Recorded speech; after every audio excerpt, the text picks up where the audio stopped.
ओम नमो भगवते वासुदेवाय।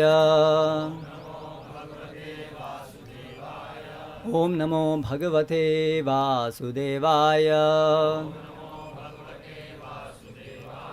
ओम नमो भगवते वासुदेवाय।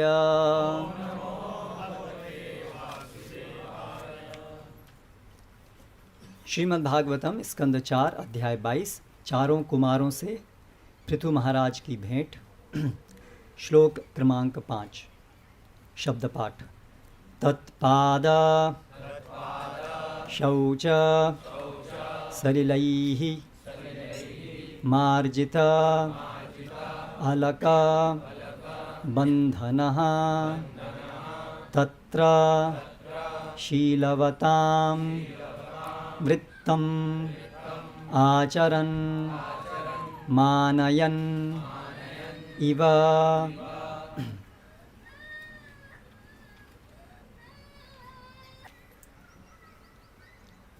तत्पादशौचसलिलैर्मार्जितालकबन्धनः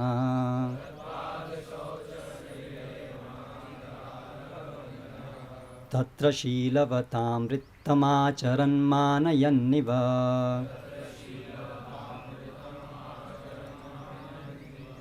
तत्पादशौचसलिलैर्मार्जितालकबन्धनः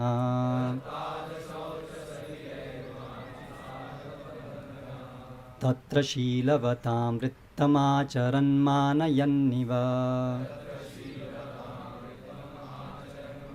तत्पाद उनके चरण कमल, शौच धुला, सलिलैः जल से, मार्जित छिड़का गया, अलक बाल, बंधनः जूड़ा राशि, तत्र वहाँ, शीलवताम सम्मानित पुरुषों के, वृत्तम आचरण,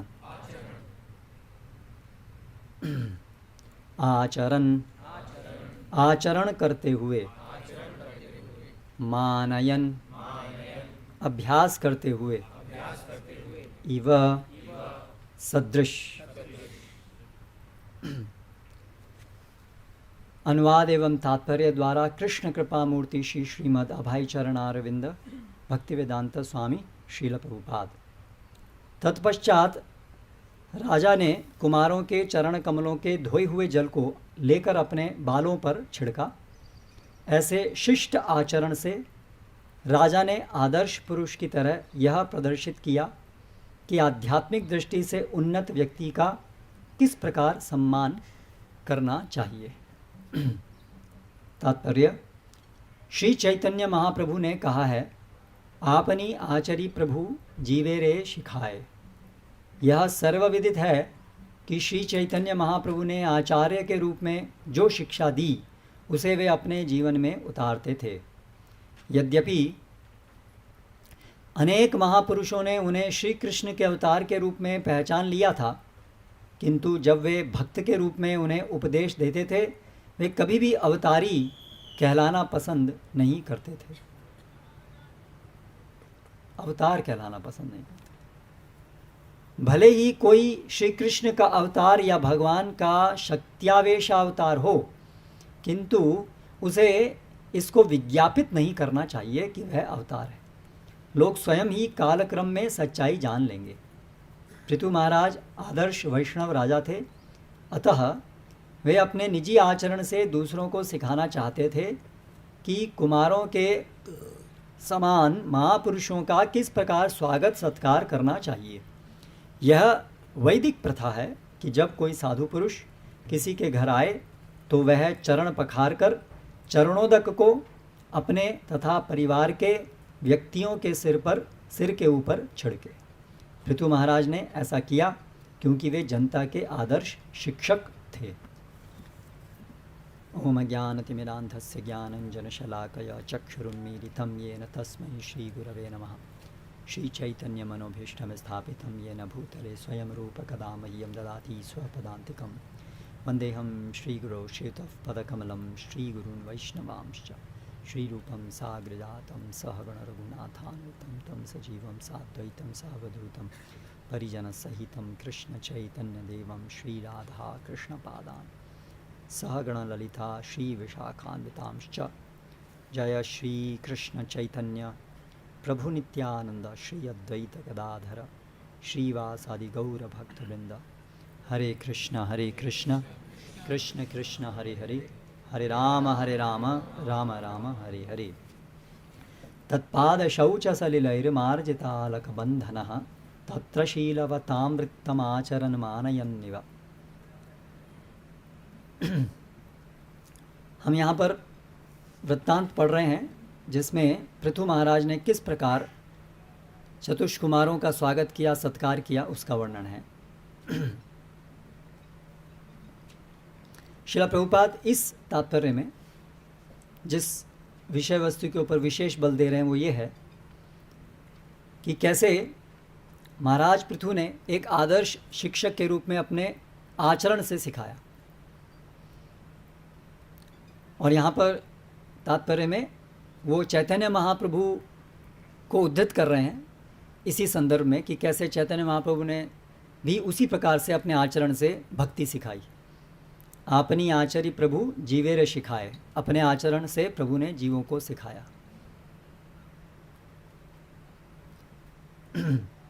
और उसका फिर एक उदाहरण दे रहे हैं श्रील प्रभुपाद कि कैसे चैतन्य महाप्रभु ने अपने आचरण से एक शिक्षा दी, उसका एक उदाहरण दे रहे हैं।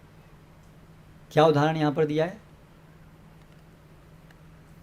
तात्पर्य में? चैतन्य महाप्रभु ने क्या अपने उदाहरण से सिखाया?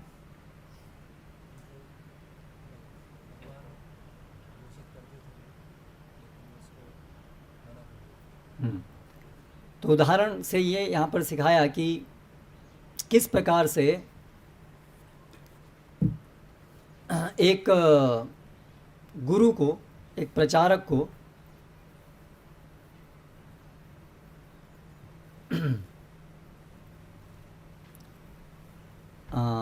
भले ही वो भगवान से विशेष शक्ति प्रदत्त क्यों ना हो, उसे अपना विज्ञापन नहीं करना चाहिए। उसे ये विज्ञापन कि मैं विशेष शक्ति प्राप्त हूँ, ये विज्ञापन नहीं करना चाहिए। कालक्रम में लोग अपने आप समझेंगे कि हाँ ये विशेष शक्ति प्राप्त हैं, क्योंकि अन्यथा झूठे लोग भी ऐसी नकल करके अपने को महान घोषित करने लगेंगे। चैतन्य महाप्रभु स्वयं भगवान हैं, फिर भी क्योंकि वो अभी भक्त के रूप में रह कर के भक्ति सिखाने आए हैं, इसलिए उन्होंने एक भक्त के रूप में ही अपने को जनता के सामने प्रस्तुत किया। उन्होंने कभी अपने को भगवान के रूप में प्रस्तुत नहीं किया। तो जब एक व्यक्ति भक्त के रूप में, हम तो सभी भक्त हैं ही, भक्त होने का प्रयास कर रहे हैं, लेकिन यदि भगवान भी आते हैं तो अपने आचरण से कैसे इस भौतिक जगत में हमें रहना चाहिए, कार्य करना चाहिए, वो सिखाते हैं। हम देखते हैं भगवान श्री राम के चरित्र के अंतर्गत कि कैसे उन्होंने भी अपने आचरण से सिखाया कि एक राजा को कैसे कार्य करना चाहिए, एक पुत्र को किस प्रकार से आचरण करना चाहिए अपने पिता के प्रति, माता के प्रति। ऐसे जिस जिस रोल में वे रहे, उन्होंने वहाँ पर एक आदर्श अपने आचरण से सिखाया। यद्यपि इसके लिए बहुत व्यक्तिगत कष्ट, एक प्रकार से भगवान के लिए कोई कष्ट नहीं होता है, किंतु भौतिक परिप्रेक्ष्य में एक कष्टप्रद स्थिति को भी उन्होंने स्वीकार किया, इसलिए कि आचरण स्थापित हो, एक शील आचरण स्थापित हो, सदाचार स्थापित हो। तो जब कुछ उनके राज्य के नागरिक दुष्ट प्रवृत्ति वाले सीता के चरित्र के ऊपर शंका कर रहे थे, जो कि बिल्कुल तर्कसंगत नहीं था। लेकिन ऐसी संभावना हमेशा है कि प्रजा में ऐसे दुष्ट लोग होंगे जिनका स्वभाव ही ईर्ष्या द्वेष का होता है, और वो कितना समझाने पर भी, आचरण दिखाने पर भी वो कभी सीखते नहीं हैं। इसलिए भगवान कहते हैं द्वौ सर्गो लोके अस्मिन् सुरा आसुर एव च। हमेशा से संसार में दो प्रकार के लोग रहेंगे, आसुर और सुर। बहुत से लोग आचरण से, सिखाने से सीखते हैं, उनकी मात्रा बहुत ज़्यादा है, इसलिए सिखाने और आचरण को स्थापित करने की आवश्यकता है। किंतु ऐसा गारंटी नहीं है कि सबके सब लोग सीखेंगे, सुधरेंगे। कुछ लोग हैं जिन्होंने दृढ़व्रता, जिन्होंने ये ठान ही लिया है कि हमको तो सुधरना ही नहीं है, उनकी बीमारी बहुत गहरी है। तो ऐसे लोग कुछ हमेशा रहेंगे। तो उसी प्रकार की परिस्थिति थी कि जब ऐसे कुछ दुष्ट नागरिक इस प्रकार की बातें कर रहे थे, तो उस समय यद्यपि सीता एक बार पहले ही अग्नि परीक्षा के द्वारा संसार को, प्रजा को में अंदर ये स्थापित करने के लिए कि सीता देवी जो हैं वो एक पूरी तरह से शुद्ध हैं, ये स्थापित हो चुका था। लेकिन फिर भी जब वापस अयोध्या आने पर कुछ ऐसे दुष्ट नागरिकों ने फिर ऐसा शंका व्यक्त की, तो वहाँ पर अभी भगवान राम ने सीता को वाल्मीकि जी के आश्रम में छुड़वा दिया, जो कि बहुत ही एक कटु, हार्श, क्या बोलेंगे, कर्कश, कठोर कृत्य है। बहुत ही स्वयं उनके लिए और सभी अयोध्या वासियों के लिए, सीता मैया के लिए। लेकिन एक राजा को और ब्राह्मण को, विशेष रूप से जो समाज के जो दो ये वर्ग हैं, ये नेता हैं पूरे समाज के, इसलिए उनको समाज शिक्षा के लिए ऐसे कठोर, अपने लिए कठोर, जिसमें अपना बहुत खुद को कष्ट लेना पड़े, ऐसे कार्य भी उनको करने पड़ते हैं। और हम वैदिक संस्कृति के इतिहास में ऐसे अनेक उदाहरण देखते हैं। शिवी महाराज का उदाहरण देखते हैं, जिन्होंने अपने ही अंगों को दे दिया। इस सब से हम क्या सीखते हैं?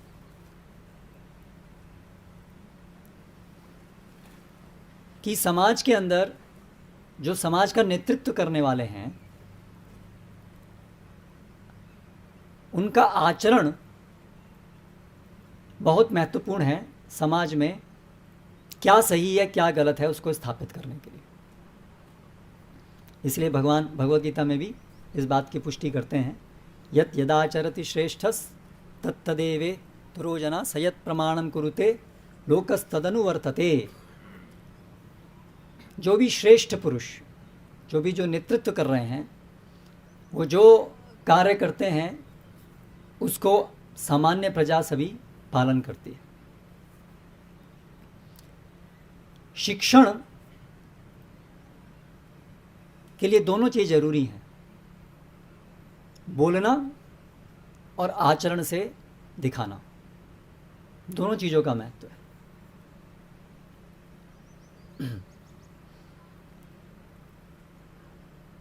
इसलिए जो आचार्य है उसकी परिभाषा भी इसी प्रकार से दी गई है।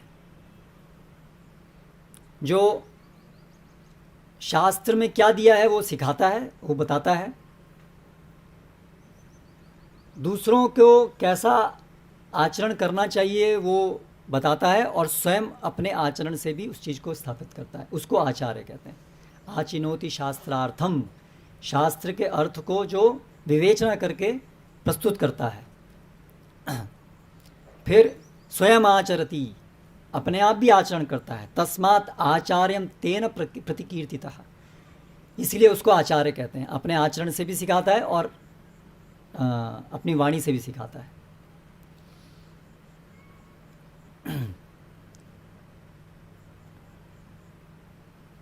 श्रील प्रभुपाद विशेष रूप से चाहते थे कि इस्कॉन की स्थापना हो, समाज में एक आदर्श ब्राह्मण वर्ग स्थापित करने के लिए जो अपनी वाणी से और अपने आचरण से शिक्षा दे सकें।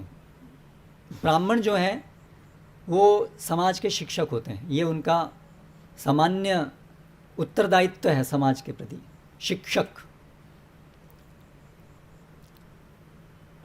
इसीलिए उनका जो आचरण है, चरित्र, व्यवहार, ये सभी आदर्श होना चाहिए। जैसे समुद्र में जब जहाज़ चलते हैं तो लाइट हाउसेस होते हैं, जो तट होते हैं वहाँ पर, जो सभी जितने भी जहाज़ पानी में हैं उनको मार्गदर्शन दिखाते हैं कि कहाँ कहाँ है, उनको जाना कहाँ है, ज़मीन कहाँ पर है ना? क्यों?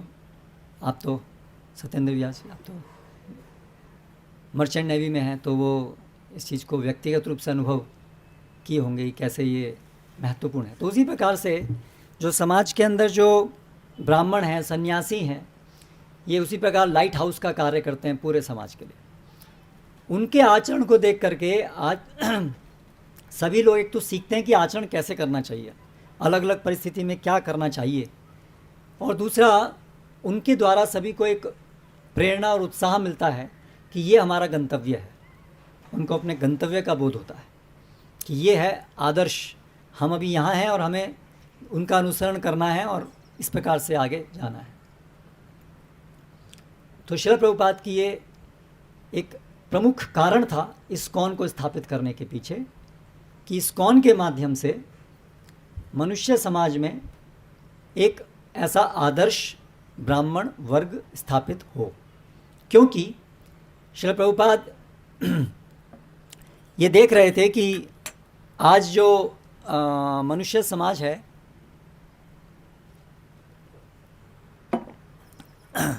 उसमें ऐसा कोई आदर्श वर्ग नहीं रह गया है। जो शासनाधिकारी हैं, सामान्यतः उनका जो आचरण चरित्र है वो भी आदर्श नहीं रह गया है। सामान्यतः वे लोग भी पैसे के लिए ही शासन करते हैं। अगर पैसे के लिए नहीं कर रहे हैं तो शायद पदवी के लिए कर रहे हों, सत्ता, पावर, शक्ति प्राप्त करने के लिए। और यदि ऐसा नहीं भी हो, वो एक अच्छी तथाकथित अच्छी भावना से ही शासन कर रहे हों, लेकिन यदि वो भगवत भक्त नहीं है तो वो प्रजा को भगवान की तरफ नहीं ले जा सकते। इसलिए वो वास्तव में नेतृत्व करने योग्य नहीं है। क्योंकि अंततः मनुष्य जीवन जन्म मृत्यु के चक्र से निकलकर भगवत सेवक बनने के लिए है। इसलिए समाज का नेता वही होना चाहिए जो खुद भगवान का एक सच्चा सेवक हो, तभी वो दूसरों को सिखा सकता है, बता सकता है। यहाँ पर पृथु महाराज का एक उदाहरण इतना महान उदाहरण है, एक आदर्श राजा, किस प्रकार से वो खुद एक भगवान के शुद्ध भक्त और शिक्षा भी दे रहे हैं। इससे पूर्व के अध्याय में हमने देखा कैसे उन्होंने अपने नागरिकों को अपनी वाणी से शिक्षा दी, और यहाँ पर हम देख रहे हैं कैसे अपने आचरण से शिक्षा दी। तो एक बहुत ही आदर्श उदाहरण है पृथु महाराज, और इसीलिए उनके जीवन का संकलन श्रीमद् भागवतम में हुआ है। तो ये जो ब्राह्मण वर्ग है और उसके अंतर्गत भी सन्यासी वर्ग, ब्राह्मणों में भी सभी वर्णों के नेता हैं ब्राह्मण, गुरु हैं ब्राह्मण, और सभी आश्रमों और वर्णों के नेतृत्व करता है सन्यासी, अर्थात वैरागी। सन्यासी मतलब वैरागी,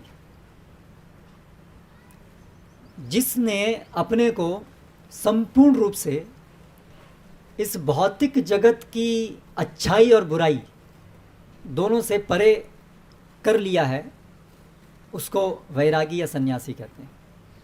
सामान्यतया इस भौतिक जगत के अंदर हर व्यक्ति द्वंद्व के अंदर फंसा हुआ है। कृष्णदास अपने को न देखते हुए, इस भौतिक जगत का ही एक भाग समझते हुए, मेरे लिए क्या अच्छा है, मेरे लिए क्या बुरा है, इस प्रकार के द्वंद्व में ही वो कार्य करता है। हर चीज़ को उसी परिप्रेक्ष्य में देखता है, सोचता है मेरे लिए क्या अच्छा है, मेरे लिए क्या बुरा है। केंद्र मैं ही रहता है, इंद्रिय भोग ही केंद्र रहता है। ये भौतिक विचारधारा है जिसमें मैं, मेरा इंद्रिय भोग जीवन का लक्ष्य है, और मैं मतलब शरीर या इस भौतिक जगत का एक भाग। मैं मतलब कृष्णदास ये नहीं, जीव कृष्णदास ये नहीं, जीव मायादास, ये धारणा। तो सन्यासी मतलब जिसने आंतरिक और बाह्य रूप दोनों से अपने को इस धरातल से उठा करके जो आत्मा का स्वरूप है कृष्ण सेवा, उसमें अपने को स्थापित किया है, उसको सन्यासी कहते हैं। तो जो मंदिरों में रहने वाले जो ब्रह्मचारी हैं, नैष्ठिक ब्रह्मचारी, वे लोग भी उसी प्रकार समाज के द्वारा विरक्त हैं, इसी भावना से वो लिए जाते हैं, और यही उनका वास्तव में रोल है समाज में। तो एक तरीके से वो सभी एक भावी सन्यासी हैं, या उनसे भी वही अपेक्षा है जो सन्यासी से अपेक्षा है। तो समाज का वो मार्गदर्शन करें एक विरक्त व्यक्ति के द्वारा, व्यक्ति की तरह से, अपनी शिक्षाओं से और अपने आचरण से। तो पूरे समाज की सबसे उच्च कोटि की जिम्मेदारी उनकी है। सन्यासी जो है सभी वर्ण और सभी आश्रमों का गुरु है। तो जो भी ब्रह्मचारी आश्रम में, मंदिरों में, श्रील प्रभुपाद ने जो मंदिर स्थापित किए हैं, उसमें जो आजीवन पूर्ण रूप से जो सेवा में लगे हैं, उनसे इतनी ऊंचे आदर्श की अपेक्षा है। इस बात को अच्छे से समझना चाहिए। मंदिर में रहना मजाक नहीं है, कोई भी आके रह ले, कुछ भी करता रहे, ऐसा नहीं है। ये एक बहुत बड़ी जिम्मेदारी है। सबसे अधिक उच्च आचरण प्रस्तुत करने की जिम्मेदारी उनकी है। इसलिए बहुत गंभीरता से इस कार्य को लिया जाना चाहिए।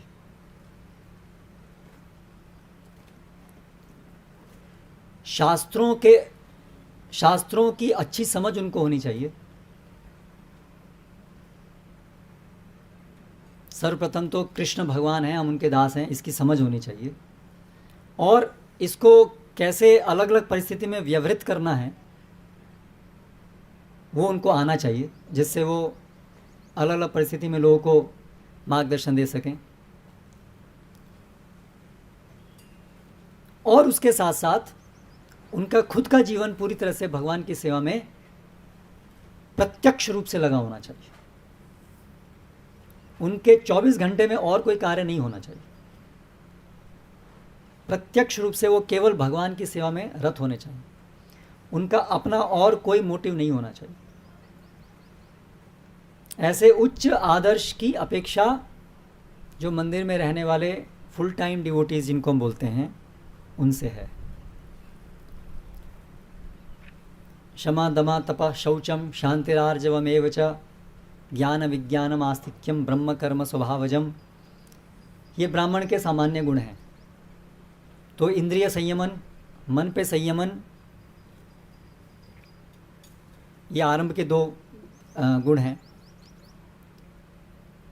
तो ये जो ब्रह्मचारी आश्रम है ये इसके प्रशिक्षण के लिए है। जो लोग, ठीक है, जब हम प्रवेश करते हैं ब्रह्मचारी आश्रम में, तो अभी तो प्रशिक्षण के लिए हम प्रविष्ट हुए हैं, तो ऐसी अपेक्षा उनसे नहीं है कि तुरंत वो एक सर्वश्रेष्ठ ब्राह्मण के गुणों को सबको प्रकट कर पाएंगे। उनको शास्त्र का ज्ञान भी अभी पूर्ण रूप से हो ऐसा संभव नहीं है, लेकिन कम से कम इतना ज़रूर है कि वो अपने को प्रस्तुत कर रहे हैं कि हमें इस प्रकार के प्रशिक्षण से हम गुजरना चाहते हैं, प्रशिक्षित होना चाहते हैं।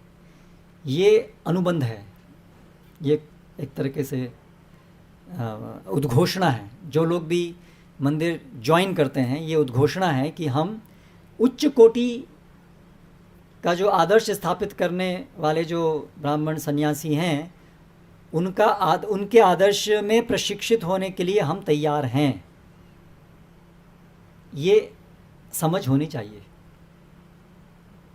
तो ब्राह्मण मतलब ब्रह्म जानाति, ब्रह्म को जानता है, और भगवान की सेवा में, विशेष रूप से इस्कॉन हमारे संस्था के परिप्रेक्ष्य में, तो जो ब्राह्मणों में जो वैष्णव है, जो पूरी तरह से भगवान की सेवा में रत हैं, तो यानी कि आश्रम में रहने का अर्थ है कि भगवान के लिए ही पूरी तरह से सेवा करना ही जिसके जीवन का लक्ष्य एकमात्र हो, ऐसे प्रशिक्षण के लिए जो अपने को प्रस्तुत करना चाहता है, वो मंदिर में प्रवेश करे, मंदिर में रहने के लिए। अन्य कोई और हेतु नहीं होना चाहिए। आराम का जीवन जीना तो बिल्कुल नहीं होना चाहिए, उसके लिए मंदिर बना ही नहीं है। आजकल बाहर पैसा कमाना बड़ा मुश्किल काम है, तो ऐसा नहीं होना चाहिए कि बाहर तो बहुत मुश्किल है, 2 जून की रोटी मिल जाएगी, मंदिर में रह लेंगे। इसके उद्देश्य के लिए मंदिर नहीं बने। ये कोई धर्मशाला नहीं है मंदिर।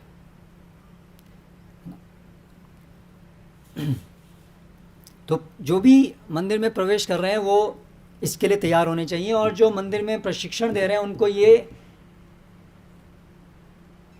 परीक्षण करना चाहिए कि जो आ रहे हैं वो इस बात को समझ रहे हैं कि नहीं, वो इसके लिए तैयार हैं कि नहीं।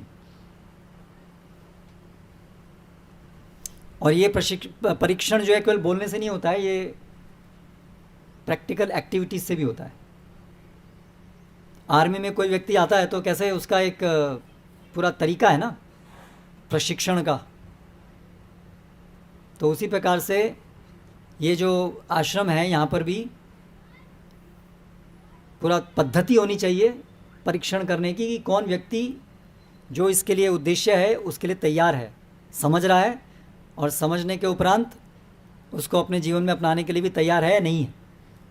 तो पहले तो जो भी आश्रम में आते हैं तो कुछ महीने तो पहले ये परीक्षण होना चाहिए उनका, क्या वो इसके लिए तैयार भी है नहीं है, प्रशिक्षण के लिए योग्य भी है कि नहीं है।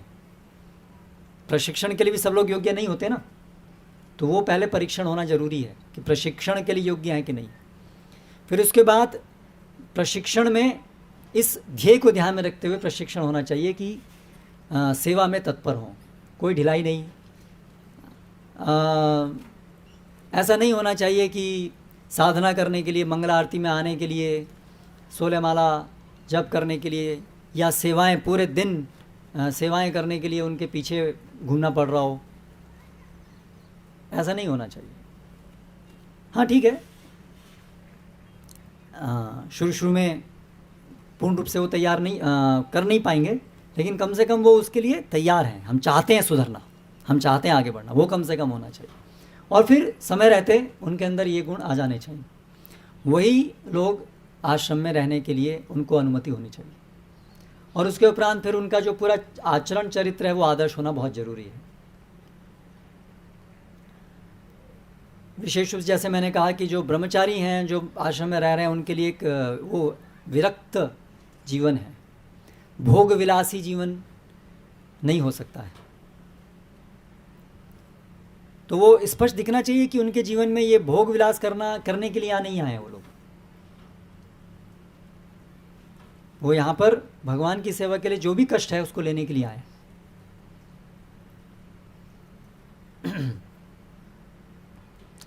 शहर में प्रचार करने के लिए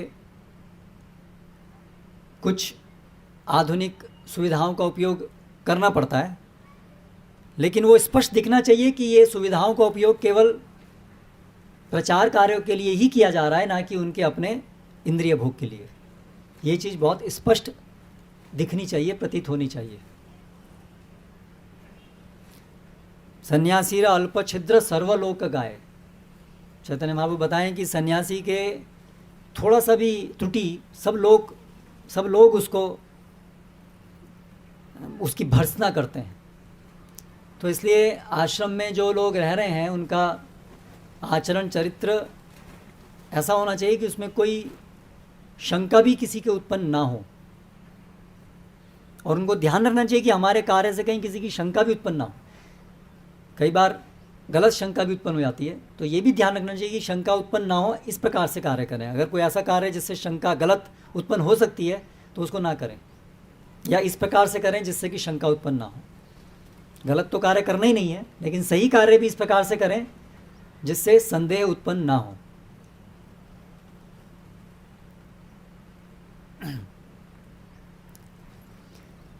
यहाँ पर हम चैतन्य चैतामृत के अंदर एक बड़ा उदाहरण देखते हैं कि कैसे चैतन्य महाप्रभु ने, जो एक सन्यासी थे उनके अनुयायी छोटा हरिदास, कैसे उनके एक लगभग उनकी कोई काम वासना को लेकर के कोई त्रुटि थी ही नहीं, बहुत एक आभास था केवल, लेकिन उस आभास के कारण ही इन्होंने उनको अपने संग से त्याग दिया। ये स्थापित करने के लिए कि एक सन्यासी के लिए एक इंद्रिय भोग की दृष्टि से किसी स्त्री से क्या विचार करना भी जघन्य अपराध है। ये सिखाने के लिए उन्होंने ऐसा किया। तो ये सब शिक्षाएं जो हैं वो हमें अपने जीवन में उतारनी चाहिए। ये केवल वहाँ पुस्तकों में लिखी नहीं है, वो आचरण में लाने के लिए है। तो कहने का तात्पर्य ये है कि यहाँ पर जो इस श्लोक से हम एक महत्वपूर्ण चीज़ जो सीख रहे हैं, हमसे क्या आचरण अपेक्षित है। अगर हम नेतृत्व कर रहे हैं तो हमसे वो क्या आचरण अपेक्षित है वो हमें ज्ञात होना चाहिए, और उसके अनुसार हम प्रतिज्ञाबद्ध होने चाहिए उसे करने के लिए। अगर हम उसे नहीं कर पा रहे हैं तो हमें उस रोल में नहीं रहना चाहिए, नहीं तो समाज में बहुत उत्पात मचता है। जिनसे जो आचरण अपेक्षित है शास्त्र के अनुसार, वो आचरण यदि वो नहीं करेंगे तो समाज में उत्पात मचता है। अगर कोई व्यक्ति नेतृत्व नहीं कर रहा है, मतलब किसी उससे वो उस स्तर की अपेक्षा नहीं है और वो कार्य करता है, तो वो इतना बड़ा अपराध नहीं है। लेकिन यदि किसी व्यक्ति से एक स्तर की अपेक्षा है और वो ना करे, वो जो नेतृत्व करने की अपेक्षा है उसमें उस आचरण को ना करे, तो वो भगवान उससे बहुत बड़े रूप में अप्रसन्न होते हैं। क्योंकि व्यक्ति जब खुद कुछ कार्य नहीं कर रहा है तो केवल अपना नुकसान कर रहा है, लेकिन नेतृत्व करने की स्थिति में रहते हुए वो गलत काम करता है तो उससे न केवल अपना नुकसान करता है बल्कि पूरे समाज का नुकसान करता है। इसलिए भगवान इससे अत्यधिक अप्रसन्न होते हैं। इसलिए विशेष रूप से जो नेतृत्व करता है उनको तो विशेष ध्यान देना चाहिए। इसलिए हम वो वृत्तांत पढ़ते हैं कि कैसे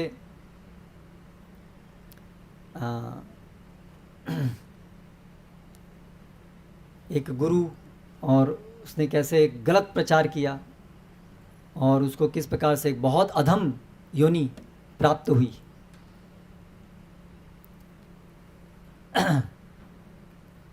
और ये जो नेतृत्व करता होना, ये ऐसा नहीं है कि केवल सन्यासी और ब्रह्मचारी ही नेतृत्व करता होते हैं।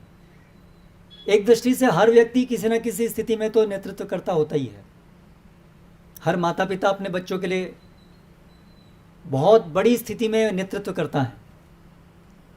इसलिए शास्त्र में, भागवतम में पिता न सस्या जननी न सस्यात्, वो सब हैं कि पिता और माता नहीं बनना चाहिए, पति नहीं बनना चाहिए, गुरु नहीं बनना चाहिए, देव नहीं बनना चाहिए, जब तक हम आचरण, अपना आदर्श आचरण प्रस्तुत ना कर सकें। तो सबकी प्रति तो सबकी जिम्मेदारी है अलग अलग स्तर की। वैदिक संस्कृति में गैर जिम्मेदार जीवन नहीं है, वो कुत्ते बिल्लियों का जीवन है, वो मानव जीवन नहीं कहलाता। जो व्यक्ति अपने उत्तरदायित्व को नहीं समझता वो जानवर है।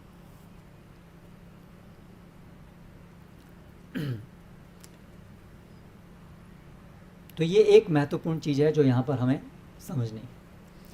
दूसरी एक चीज़ है कि अभी यहाँ पर हम पृथु महाराज हमें अपने आचरण से क्या सिखा रहे हैं। एक तो ये बात कि आचरण से सिखाना चाहिए, अभी दूसरी बात है कि वो अपने आचरण से यहाँ क्या सिखा रहे हैं।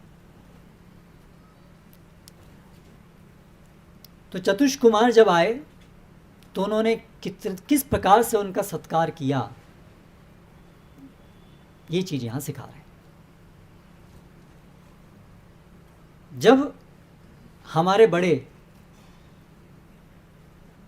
विशेष रूप से आध्यात्मिक दृष्टि से जो उन्नत हैं हमसे,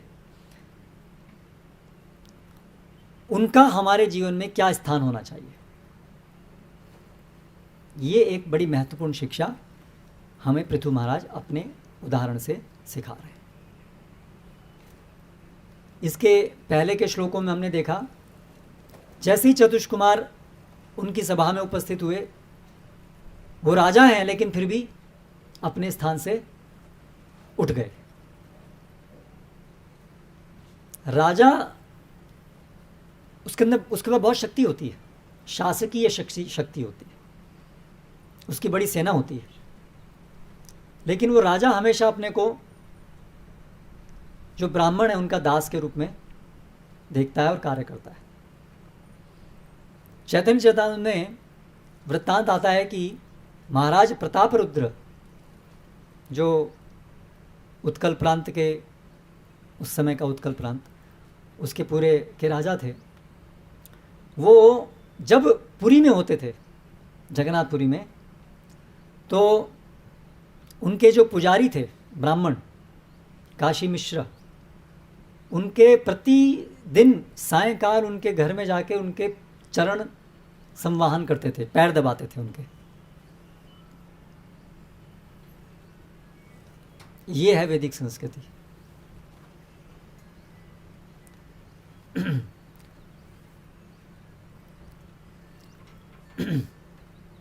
कृपया मोबाइल अपना सभी बंद रखें।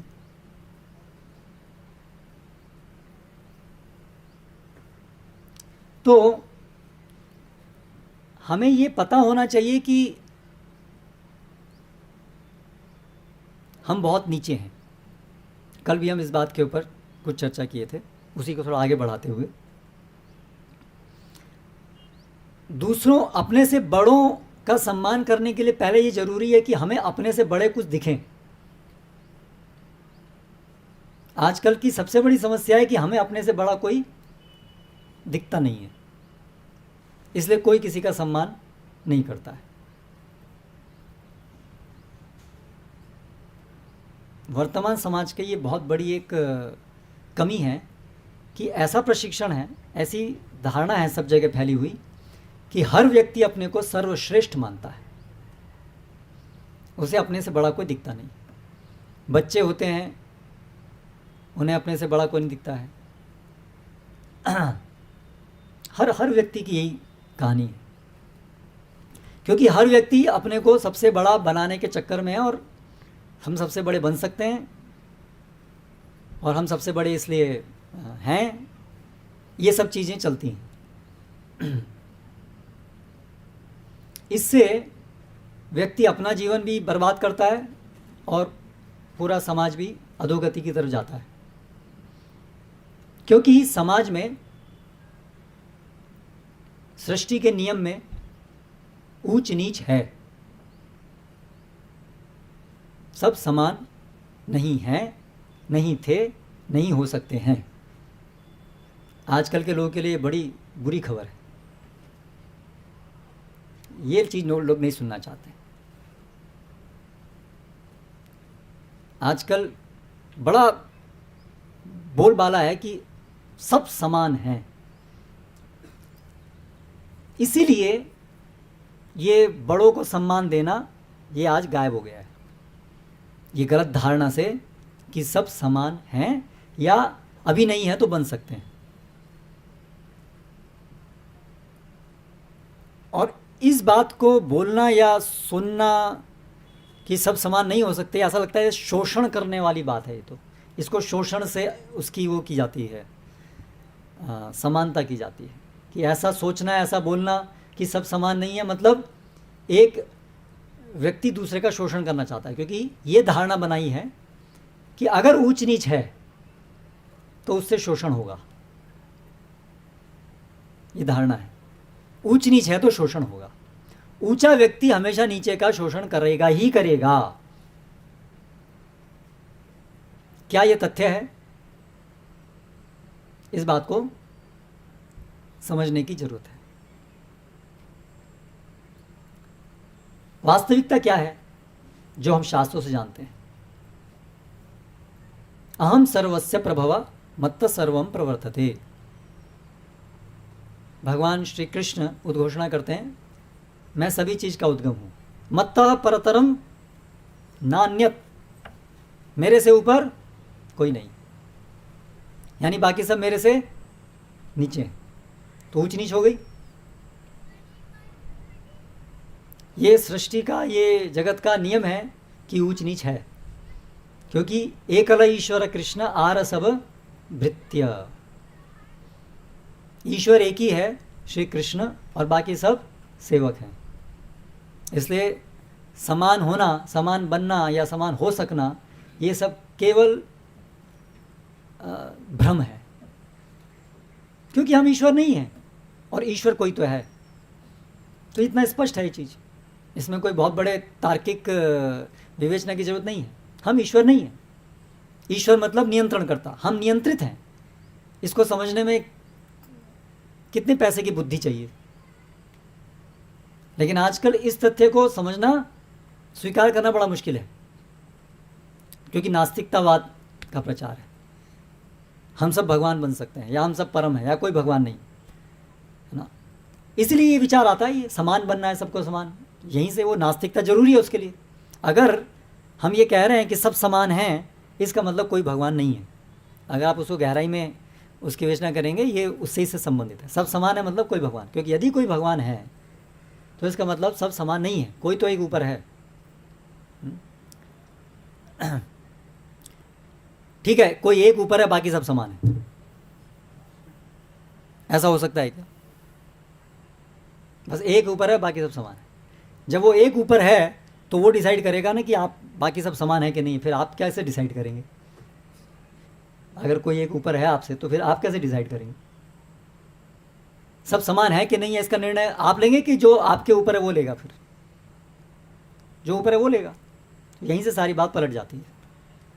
इसलिए वैदिक संस्कृति में और आज की आधुनिक आसुरी नास्तिक सभ्यता में यही बड़ा पार्थक्य है। जहाँ हमने स्वीकार किया कि भगवान एक है और हम उनके अंडर में हैं, वहाँ से हर चीज़ सीधी आती है। और जहाँ पर ये भ्रांत धारणा है, वहाँ हर चीज़ उल्टी आती है। और आजकल का समाज उल्टा सीधा इसलिए है क्योंकि ये जो आधारभूत तथ्य है वो स्पष्ट नहीं है कि भगवान हैं, हम सब उनके अधीन हैं, हम सब उनके अधीन हैं।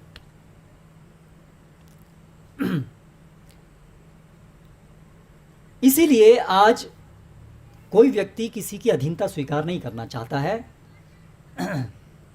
और हम जब अभी भक्ति में प्रयास कर रहे हैं प्रगति करने का, तो हम भी इसी भ्रांत धारणा में रहे आए हैं, शायद कई जन्मों से।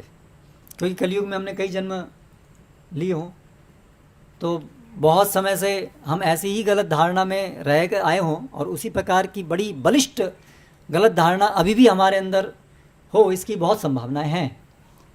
इसीलिए हम देखते हैं कि भक्तिमय जीवन में आने के बाद भी आध्यात्मिक दृष्टि में हमसे कोई बड़े हैं, हम नीचे हैं, ये समझ नहीं आता है जल्दी से। इसलिए गुरु हम स्वीकार नहीं करना चाहते हैं, कर नहीं सकते हैं, या हम कहते हैं कि हमें दिखते नहीं हैं। कई लोग बोलते हैं क्या करें, आजकल गुरु नहीं दिखते हैं, कोई गुरु है ही नहीं कोई। क्यों नहीं दिखते हैं? क्योंकि हमें अपने से बड़ा कोई दिखता ही नहीं है। आध्यात्मिक दृष्टि से हमें अपने से बुद्धिमान, अपने से बड़ा कोई दिखता ही नहीं है। हर व्यक्ति अपने को सुप्रीम कोर्ट का जज बनाए रखे हुए है, chief justice of the world. तो भक्ति के मार्ग में जो हम लोग साधक हैं, हमारे लिए भी ये बहुत एक बड़ी चुनौती हो सकती है, ये गलत धारणा। तो जो हमने यहाँ देखा सम्मान देने की बात, तो जो गुरु हैं, गुरुगण हैं, पहले तो ये देखना कि गुरुगण हैं, कल हम इस पे चर्चा कर रहे थे, उसका संवैधानिक गुण है, कौन हमसे अग्रज हैं, जो भगवान की सेवा में अधिक तत्पर हैं, वो हमसे अधिक उन्नत है। ये एक संवैधानिक गुण है, स्वरूप लक्षण, जिसके आधार पर हमें समझना चाहिए कि हमसे अग्रज कौन है। अन्य गुण जो हैं वो और भी बहुत सारे गुण हैं, शास्त्रों में देखते हैं, पर ये सबसे केंद्रीय गुण है। निस्वार्थ भाव से, बिना किसी अन्य आकांक्षा से, अपने इंद्रिय भोग की लालसा से अधिक, जितना अधिक रहित होकर के इन भगवान की इंद्रियों को संतुष्ट करने के लिए जो जितना तत्पर है, जो अपने उसके पास जो भी कुछ है, उसकी इंद्रियां, धन, बुद्धि, वचन, सबको जो भगवान की सेवा में नियोजित करता है, अपने इंद्रिय भोग में नियोजित नहीं करता है, जिस अनुपात में, उस अनुपात में वो हमसे अधिक उन्नत है। ऐसा नहीं जिसको ज़्यादा श्लोक याद है वो ज़्यादा उन्नत है, वो जरूरी नहीं है, वो संवैधानिक गुण नहीं। नहीं तो हम लोग देखेंगे, अरे मुझको तो बहुत सारे श्लोक याद है, इसको तो कम है, ये बेकार है, नीचे है, ठीक है, नेक्स्ट। या कोई देखेगा कि हमसे ज़्यादा लोग प्रभावित होते हैं, हम जब प्रवचन देते हैं तो बहुत लोग सुनने आते हैं, तो इसका मतलब हम ज़्यादा प्रगत हैं। ये भी गलत धारणा है। ये सब संवैधानिक गुण नहीं है, ये हो भी सकते हैं, नहीं भी हो सकते हैं। ये अपने आप से ये स्थापित नहीं करते कि कोई व्यक्ति अधिक उन्नत है, नहीं है।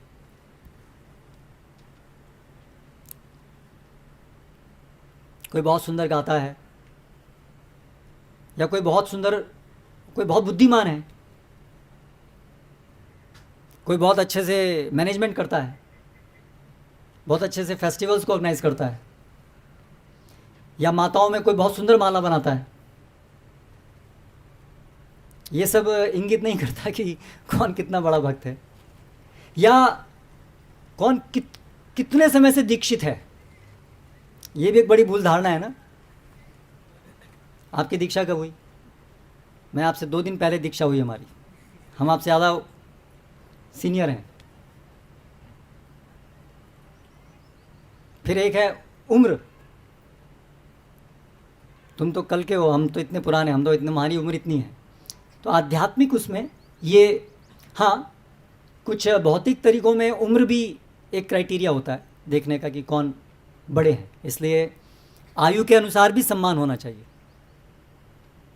लेकिन यहाँ पर जब विशेष रूप से आध्यात्मिक परिप्रेक्ष्य में जब हम बात करते हैं, तो उसमें विशेष रूप से आध्यात्मिक रूप से कौन उन्नत है उसकी जब हम बात करते हैं, तो उसमें ये गुण ये परखने वाला गुण है कि कौन हमसे अधिक इंद्रिय भोग का त्याग करके भगवान की सेवा में लगा हुआ है। ये सब चीज़ों को देखने के लिए पहले हमारे अंदर एक विनम्रता होनी चाहिए, नहीं तो हमको ये भी नहीं देखा, मैंने कहा सबसे अधिक सेवा तो मैं ही करता हूँ, मेरे से ज़्यादा और सेवा कौन करता है, सबसे ज़्यादा त्यागी तो मैं ही हूँ, मैंने सारा इंद्रिय भोग, मैंने इतने सारे पैसे डोनेशन दिए, करेक्ट, इससे सबसे बड़ा त्यागी मैं, सबसे बड़ा भक्त मैं। तो परखने के लिए पहले ये सही दृष्टिकोण होना चाहिए कि मैं अधम हूँ, ये बात पहले समझ में आनी चाहिए। इसलिए सबसे पहला गुण ये जरूरी है, विनम्रता। इसके बिना बाकी और कुछ गुण नहीं आ सकता।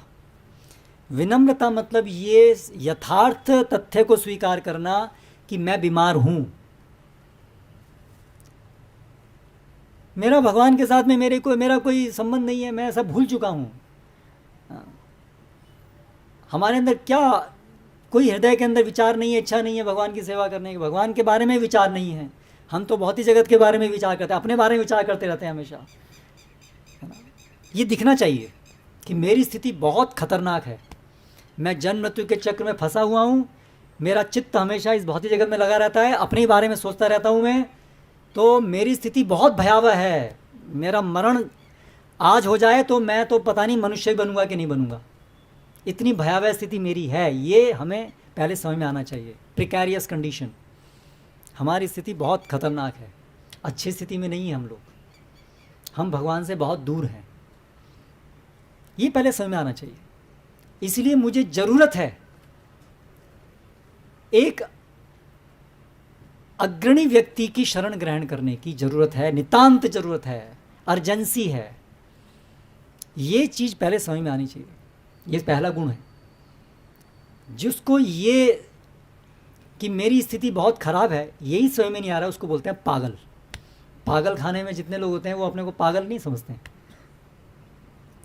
उसी को पागल कहते हैं।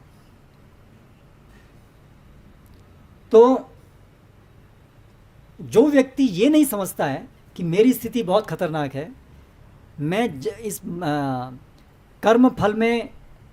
कर्म फल के जो सागर है उसमें डूब रहा हूँ और मैं अक्षम हूँ, अपने बलबूते पे मैं कुछ नहीं कर सकता हूँ, और मेरी स्थिति, मैं कभी भी मर सकता हूँ और मरने के बाद मेरा क्या होगा मुझे कुछ नहीं पता, क्योंकि मेरी स्थिति, मैं भगवान से बहुत दूर हूँ। ये बोध सबको होना बहुत ज़रूरी है। ये इसको कहेंगे कि वो कम से कम पागल नहीं है, मिनिमम ये कंडीशन तो होनी चाहिए।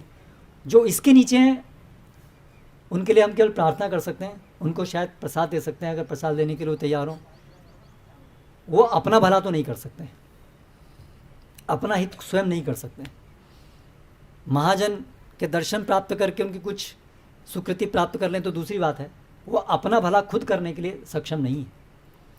तो इसलिए कम से कम हम जो यहाँ बैठे हैं, हम जो अपना भला करना चाहते हैं, कम से कम हम उस स्थिति में ना हो, हम उससे ऊपर हो। ये पहले हमें अपने हृदय में झांक के देखना चाहिए कि हमारी स्थिति ऐसी है कि नहीं है। हम अपने को बीमार, लाचार समझ रहे हैं या नहीं समझ रहे हैं। नहीं समझ रहे हैं तो हमारी बीमारी इतनी है कि हम बीमारी नहीं समझ रहे हैं अपने को। तो फिर उनके लिए उपदेश नहीं है, जो भी हम कक्षा कर रहे हैं उनके लिए है ही नहीं। ये उपदेश उन्हीं लोगों के लिए है, शास्त्र उन्हीं लोगों के लिए है जो कम से कम इतना तो समझते हैं कि हम बीमार हैं। वो जो समझते हैं अभी उनके लिए आगे ये शिक्षा है कि उनको देखना चाहिए कि हमें एक आश्रय की ज़रूरत है। हमारी नाव डूब रही है, हम डूब रहे हैं, हमें एक आश्रय की ज़रूरत है और अर्जेंसी है, जल्दी से जल्दी ढूंढना है है ना। और क्या लक्षण होने चाहिए फिर? आश्रय हमें कौन दे सकते हैं? वो शास्त्रों से और सत्संग में समझना, साधु संग में समझना। आश्रय हमें कौन दे सकते हैं? कौन दे सकते हैं? जिन्होंने भगवान का आश्रय लिया हो वो। तो वो परखना, वो देखना किसने भगवान का आश्रय लिया है, किसके जीवन में भगवान ही उनके आश्रय हैं। वो अपने पैसे, अपनी बुद्धि, अपने परिवारजन का आश्रय नहीं लेते हैं, ये मुझे बचाएंगे, ये मेरे आश्रय हैं, नहीं। केवल और केवल भगवान की कृपा ही जिनके जीवन का एकमात्र आश्रय है, उनका आश्रय हमें लेना चाहिए। वो शरण्यम है, उनकी वो शरण देने योग्य है, अन्य लोग नहीं।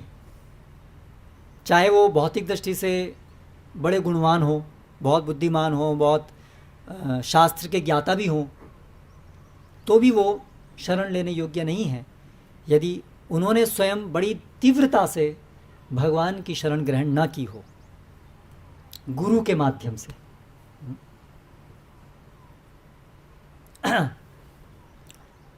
फिर जब हमें ऐसे व्यक्ति मिल जाएं तो बहुत गंभीरता से उनके चरण पकड़ लेने चाहिए। ढूंढना है पहले, और जब ढूंढेंगे सच्चे मन से तो भगवान भेजेंगे, मिलाएंगे, और जब मिले तो उनके चरणों को बहुत प्रगाढ़ता से पकड़ लेना चाहिए। तो यहाँ पर जो सम्मान करने की बात है, जो ऐसे आचार्य हैं, जो गुरु हैं, जो हमें इस भवसागर से निकाल सकते हैं, उनके चरणों को पकड़ना। अब चरणों को पकड़ने का अर्थ क्या है? जब गुरुजी आए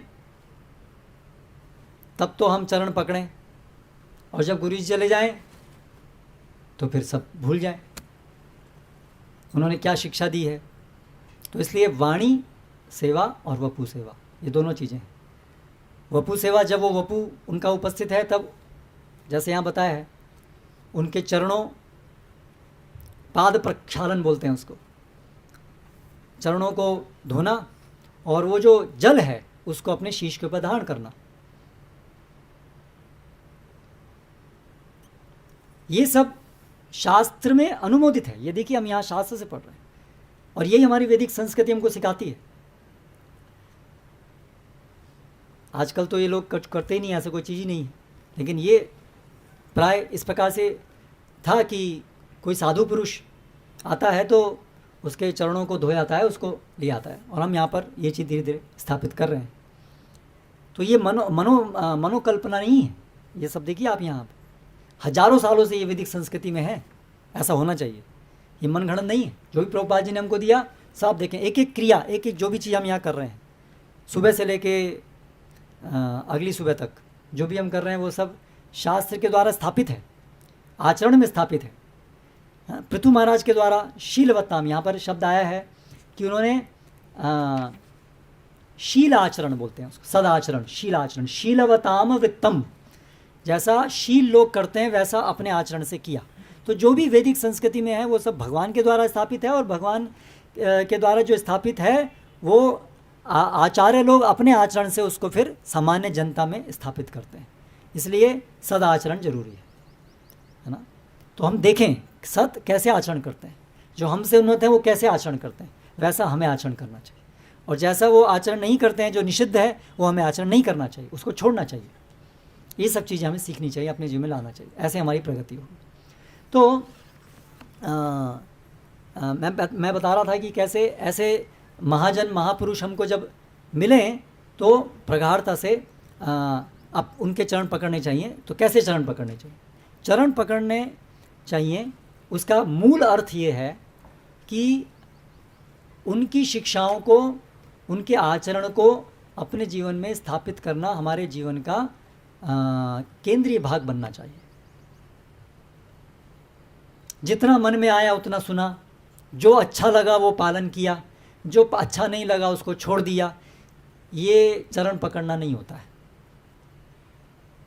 अर्ध कुक्कटी न्याय, ऐसे नहीं होना चाहिए। ये एक बड़ी त्रुटि है। जो हमें अच्छा लगता है वो हम स्वीकार करते हैं, जो हमें अच्छा नहीं लगता वो उसको हम स्वीकार नहीं करते। करेक्ट। जहां हमें लगता है कि ये गुरुजी जो हैं वो कड़वी बात बोलेंगे तो हम फिर, या हमारे गुरु, आध्यात्मिक गुरु, जब हमें लगता है कि अभी ऐसी कोई चीज़ हमें निर्देश दे रहे हैं जो हमें कड़वी लग रही है, हम उसको पालन करने में मन हमारा विरोध कर रहा है, तो फिर धीरे धीरे क्या होता है कि हम ऐसे गुरुजनों से डिस्टेंस बना लेते हैं, अपनी दूरी बना लेते हैं उनसे। ये एक सामान्यतः देखी जाने वाली चीज़ है।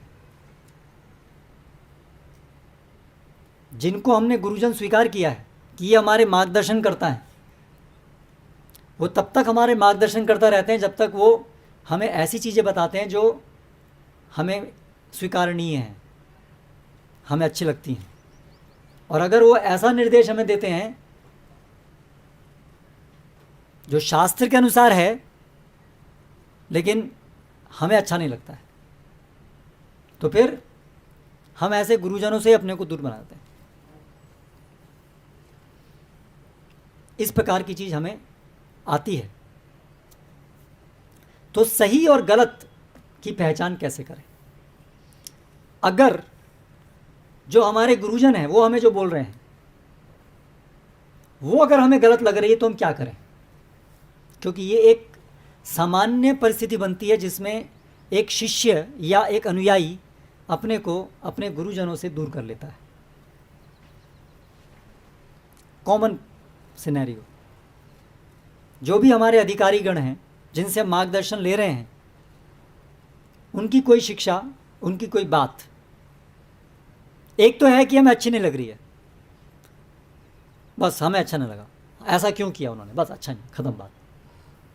अभी हम उनसे मिलने नहीं जाते, उनसे बात नहीं करते, उनसे पूछते नहीं, उनके लेक्चर नहीं सुनते, उनसे बस डिस्टेंस बना लिया। एक तो ये चीज़ है, बस हमें अच्छा नहीं लगा। तो क्या ये आचरण सही है एक शिष्य का, अनुयायी का?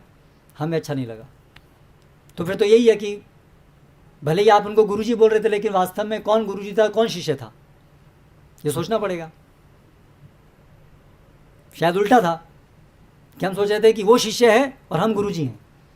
जैसे प्रभुपाद बोलते हैं ना कि लोग बोलते हैं गॉड, पर वो गॉड को ट्रीट करते हैं एज डॉग। तो ऐसे ही बहुत सारे शिष्य गुरु को शिष्य मानते हैं और अपने को गुरु मानते हैं।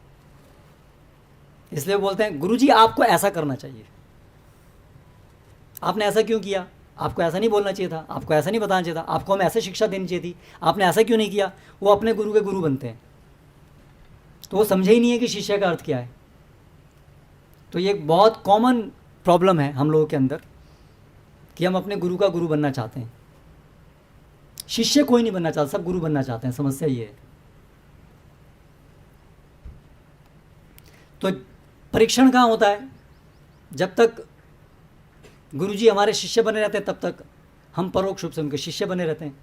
जहाँ गुरु गुरु पद स्वीकार करते हैं वहाँ पर फिर सच्चाई बाहर आ जाती है। वहाँ पर फिर हम ऐसे गुरु का त्याग कर देते हैं, क्योंकि वो हमें लगता है कि अभी ये हमारे शिष्य नहीं रहे, अभी हमारी बात नहीं सुन रहे हैं, इसलिए हम उनका परित्याग कर देते हैं।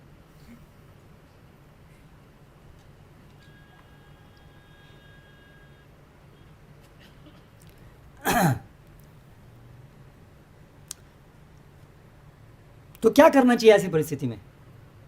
यदि हमारे जो वरिष्ठ हैं, हमारी जो मार्गदर्शन करता हैं, उनकी कोई चीज़ हमें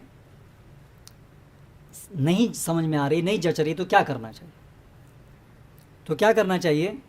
सर्वप्रथम तो दिमाग के अंदर पहले ये सोचना चाहिए कि संभावना अधिक यही है कि मैं गलत समझ रहा हूँ, मैं नहीं समझ पा रहा हूँ, क्योंकि मैं अधीन हूँ, वो मुझसे वरिष्ठ हैं, वो मुझसे अधिक अच्छा जानते हैं सही क्या है गलत क्या है।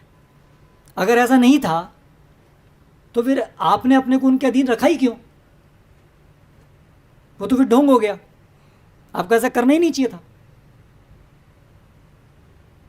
या कोई बोलेगा कि हमने तो नहीं रखा, हमारे गुरुजी ने हमको बोल दिया कि भाई आप इनके अंडर में सेवा करो, बाकी मैं तो डे वन से यही सोचा था कि मैं इनके अंडर में काम नहीं करूं।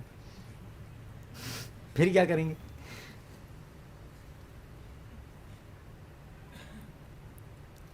तो भाई गुरुजी ने आपको इनके अंडर में रखा है, तो फिर आपको गुरुजी को बोलना चाहिए कि मैं तो नहीं चाहता इनके अंडर में, आपने मुझे क्यों इनके अंडर में रखा? फिर से आप गुरुजी के गुरु बन गए। करेक्ट? क्योंकि आप कह रहे हैं कि गुरु को समझना चाहिए कि मुझे किसके अंडर में चाहिए, मुझे उसके अंडर में रखें। यानी गुरु गलती कर रहे हैं किसी के अंडर में आपको रख करके। वही बात घूम फिर के वहीं आगे हम गुरु बनना चाहते हैं। तो तो अगर हम ये समझ रहे हैं कि जो हमारे गुरु हैं उन्होंने हमें एक मार्गदर्शन देने वाले के अंदर रखा है, तो हमें उस लिंक को समझना चाहिए।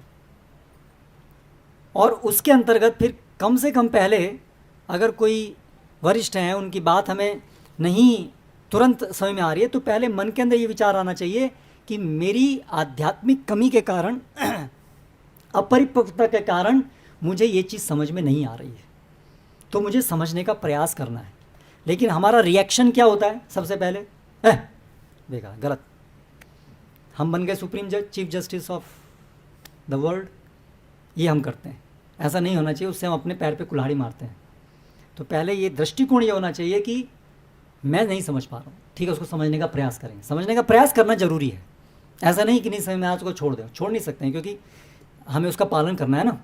तो इससे ये बात नहीं है कि आपको समझ में आए नहीं आए, आप उसको समझ पा रहे हैं उसका कारण क्या है, लेकिन बस आपको करना है। अंधविश्वास करने की बात नहीं हो रही है, सही विश्वास करने की, लेकिन विश्वास तो होना चाहिए, लेकिन सही होना चाहिए, उसकी पद्धति होनी चाहिए। ना अंधविश्वास करना है, ना अपरिपक्वता से त्याग करना है ना। तो फिर पहले तो विनम्रता से उन्हीं के सम्मुख जा कर के प्रश्न करना चाहिए कि ये चीज़ हमें समझाएं, हमें नहीं समझ में आ रही है, कि ऐसा क्यों आपने कहा, ऐसा आप क्यों कर रहे हैं, इसमें इसका क्या कारण है, ये तो शास्त्र के अनुसार हमें नहीं समझ में आ रहा है, या जो भी है। तो पहले तो विनम्रता से उन्हीं से ही हम पूछें कि ऐसा क्यों, ठीक है। तो हो सकता है, संभावना है कि वो आपको समझाए और आपको समझ में आए। और हमेशा से ये धारणा तो होनी चाहिए कि हम नीचे हैं, वो हमसे अधिक ऊपर हैं, तो समझने का ये मनोधारणा होगी तो कुछ समझ में भी आएगा। अगर ये मनोधारणा नहीं है तो समझाने पर भी समझ में नहीं आएगा, ऐसा भी हो सकता है। लेकिन मान लीजिए आप ऐसी धारणा से, अपने अंदर जितनी आपकी समझ है उससे आप ऐसी धारणा से व्यक्त कर रहे हैं, प्रस्तुत हो रहे हैं कि हम समझना चाहते हैं, वास्तव में समझना चाहते हैं, समझने का प्रयास कर रहे हैं विनम्रता से, लेकिन फिर भी आपको उनकी बात समझ नहीं आ रही है, आपको लग रहा है नहीं ये तो सही नहीं है, तो फिर क्या करना चाहिए? फिर क्या करना चाहिए ऐसी परिस्थिति में? फिर क्या होता है, फिर दोबारा से होता है कि अरे ठीक है वो बेकार है, वो सब छोड़ा, हम निर्णय फिर अपना ले लेते हैं। तो नहीं, वो बहुत बड़ी भूल होगी। हमें फिर उस परिस्थिति में, ठीक है हमें संशय हो रहा है कि नहीं, हम समझाने पर भी हम नहीं समझ पा रहे हैं, और वो चीज़ इतनी गंभीर चीज़ है कि वो हमारे जीवन के लिए बड़ी महत्वपूर्ण है, उसको समझे बिना हम आगे नहीं बढ़ पाएंगे, तो फिर उसका निदान होना ज़रूरी है। लेकिन कैसे हो?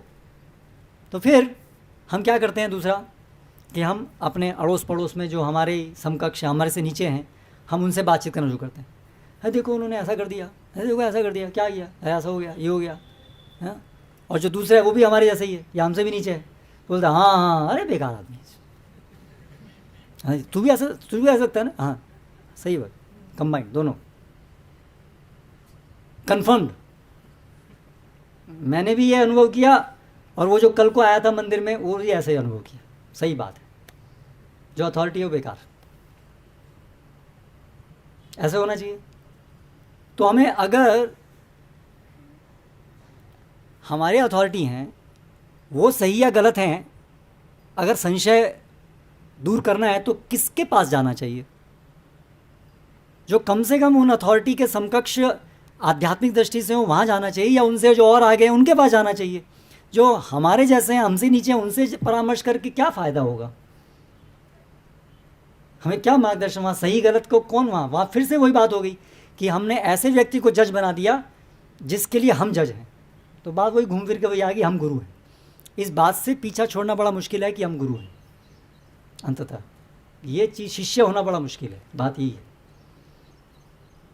तो ऐसी परिस्थिति में हमें उनके भी और जो वरिष्ठ हैं, उनसे भी जो और उत्तम हैं, या उनके जो समकक्ष हैं, उनसे जाके परामर्श करना चाहिए। मैं इस बात को समझ नहीं पा रहा हूँ, वो मुझे समझा रहे हैं लेकिन मुझे ये बात समझ में नहीं आ रही है। तो ठीक है, फिर वो समझाएं, और उनसे आप, वो तो एक और व्यक्ति हो गए, दूसरे एक थर्ड व्यक्ति हो गए, और वो जो उस परिस्थिति में भी नहीं है, तो उनके परामर्श को हमें इस प्रकार स्वीकार करना चाहिए। फिर इस तरीके से धीरे धीरे हमें समझने का प्रयास करें। क्या, अपना जज खुद नहीं बनना चाहिए। इसको कहते हैं सम्मान देना। ये भक्ति मार्ग में प्रगति करने के लिए बहुत ज़रूरी है।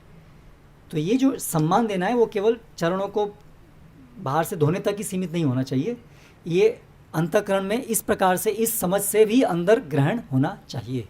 ये सम्मान देने का अर्थ है। उनकी बातों को सुनना, उनके अनुसार चलना, ये प्राथमिक है सम्मान देने का अर्थ। हरे कृष्ण।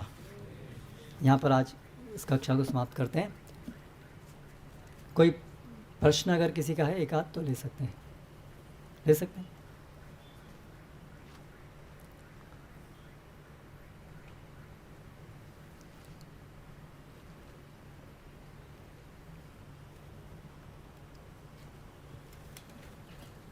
एक मिनट, एक बात और।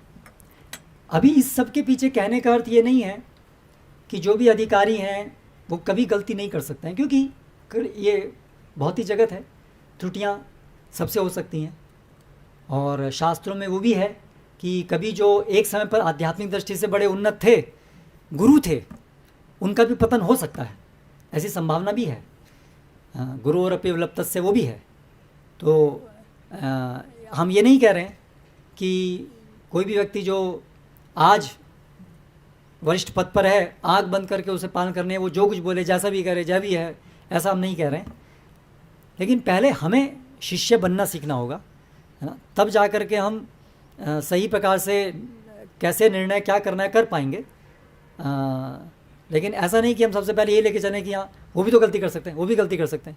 लेकिन आप पहले शिष्य तो बनिए, तब जा कर के आप समझ पाएंगे गलती कर सकते हैं तो गलती हो रही है कि नहीं हो रही है। नहीं तो सबसे पहले बड़ी गलती तो हम ही करे जा रहे हैं, हम शिष्य ही नहीं बने हैं, तो फिर गलती न होने पे भी गलती दिखेगी, ये तात्पर्य। प्रभु जी, आपने बताया कि जो राजा हैं और ब्राह्मण हैं उनको कठोर निर्णय लेने होते हैं, स्वयं के लिए कठोर निर्णय लेने होते हैं। तो इसको हम अभी अपने जो कृष्ण भावनामृत आंदोलन है उसके परिप्रेक्ष्य में कैसे इसको किसी उदाहरण से समझ सकते हैं? उदाहरण मतलब कि अगर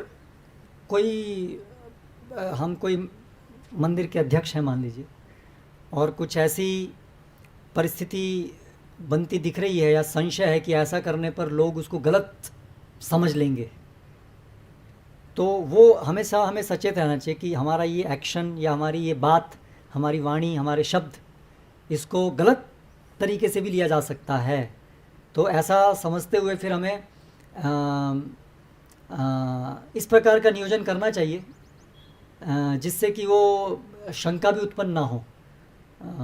उसके लिए कुछ, अब वो तो क्या है कि परिस्थिति आने पर ही वो चीज़ें, ये परिस्थिति जन्य है, इसलिए ऐसा उदाहरण देना तो एकदम से मुझे ऐसा कि इस्कॉन के परिप्रेक्ष्य में हम क्या कह सकते हैं, मतलब या कह सकता हूँ एक चीज़, जैसे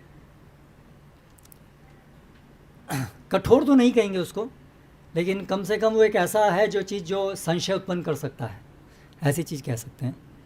कि एक ब्रह्मचारी है तो विरक्त, उसने उस घोषणा की है कि वो विरक्त है, तो इसलिए स्त्रियों से उसका जो व्यवहार होना चाहिए वो बहुत सोच समझ के होना चाहिए, क्योंकि उससे कहीं भी किसी प्रकार से संशय उत्पन्न ना हो, ऐसा होना चाहिए।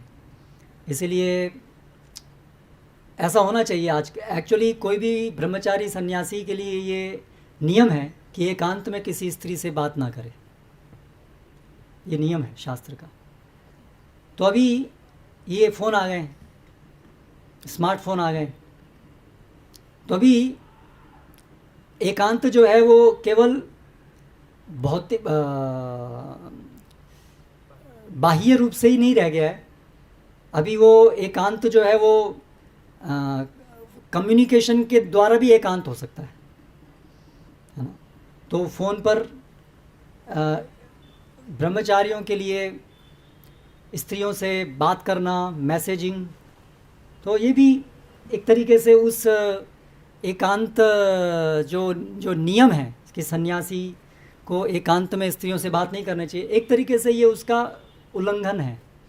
तो इसलिए हमें ऐसी व्यवस्था करनी चाहिए, स्त्रियों को ये करना चाहिए कि वो ब्रह्मचारियों को फ़ोन नहीं करें,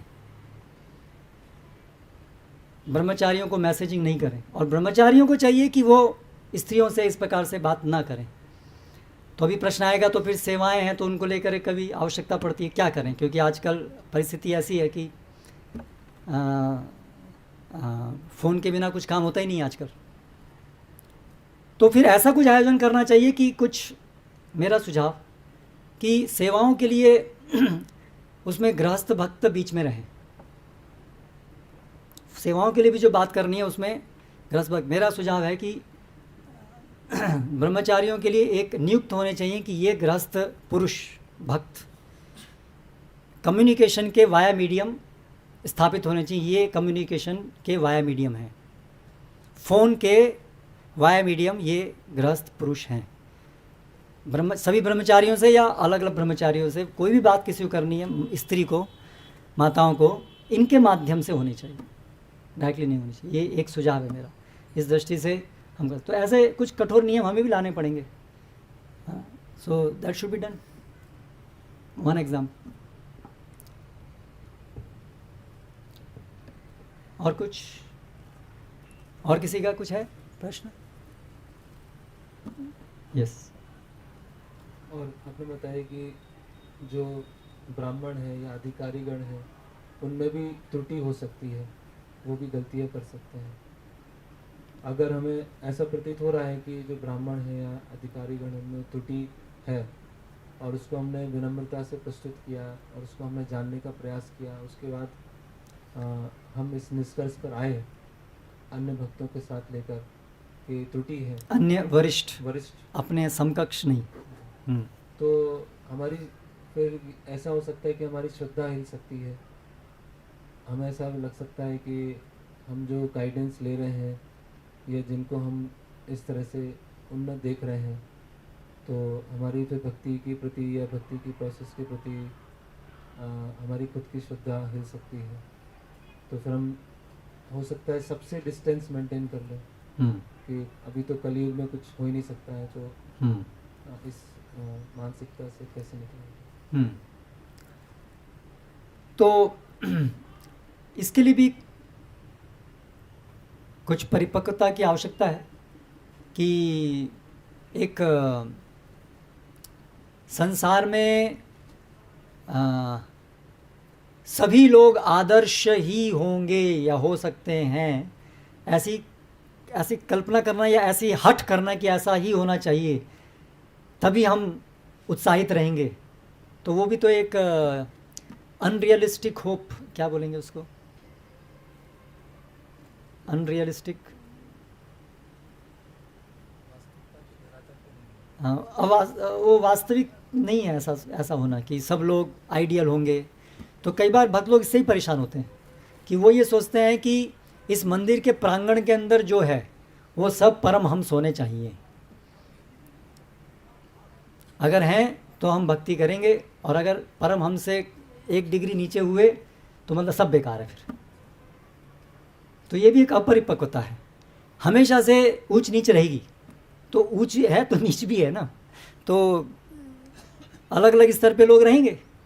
तो इसलिए दुर्भाग्य है वो अवस्था जिसमें कि जो पहले अग्रणी थे, जो पहले अच्छे से स्थित थे, अगर वो किसी कारणवश, क्योंकि माया बहुत जटिल है, इसलिए ऐसा नहीं होना चाहिए कि हमें उन व्यक्ति के प्रति घृणा हो जानी चाहिए, क्योंकि वो व्यक्ति जो एक बार गंभीरता से जो प्रयास कर रहे थे, है ना, तो माया से लड़ाई में कभी कभी हार भी जाते हैं। लेकिन ये जो भक्त कभी हारते भी हैं, तो शास्त्रों में बताया है कि उनकी जो हार है वो एक सामान्य व्यक्ति की हार, माया के द्वारा हार के समान नहीं होती है, क्योंकि वो भगवान की भक्ति की हैं, इसलिए भगवान के संरक्षण में तो रहते हैं।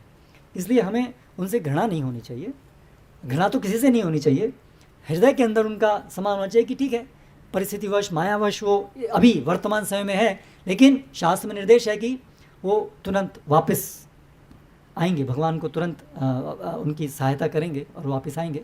तो इसलिए हाँ,